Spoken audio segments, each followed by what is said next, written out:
రాష్ట్రంలో 17 లక్షల మంది రైతులకి ఇప్పుడు ఒక అద్భుతమైనటువంటి ప్రయోజనం నరేంద్ర మోడీ సర్కార్ కుదర్చబోతోంది.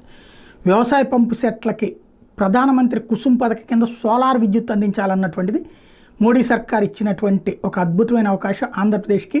ఆంధ్రప్రదేశ్ కుసుమ్ స్కీమ్లో చేర్చాలని new and renewable energy corporation MD Chakradhar Babu ఇటీవల కేంద్ర ఇంధన మంత్రిత్వ శాఖను కోరితే కేంద్రం సానుకూలంగా స్పందించి దీంతో రాష్ట్రంలోని 17 లక్షల వ్యవసాయ పంపు సెట్లకి సోలార్ ప్యానెల్తో కూడిన విద్యుత్ పరికరాలు బిగించేలా కార్పొరేషన్ రెడీ అవుతుంది. వ్యవసాయానికి స్మార్ట్ మీటర్ల బిగింపు ప్రక్రియ కొంతకాలం నిలిపేయాలని ప్రభుత్వం నుంచి డిస్కమ్లకి సీఎండీలకు మౌఖిక ఆదేశాలు వెళ్ళి కుసుమ్ కింద సోలార్ విద్యుత్ అందించేందుకు స్థానికంగా గ్రిడ్ ఏర్పాటు చేస్తారు. దీని మూలంగా ట్రాన్స్మిషన్ వ్యయ నష్టాలు తగ్గుతాయి.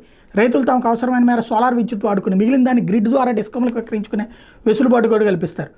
కుసుమ్ పథకానికి గత వైసీపీ ప్రభుత్వం వద్దంది. ఈ స్కీమ్లో చేరలేదని లేదని కేంద్రానికి సీఎం హోదాలో జగన్ కూడా అప్పట్లో స్పష్టం చేశారు. అదే సందర్భంలో ఈ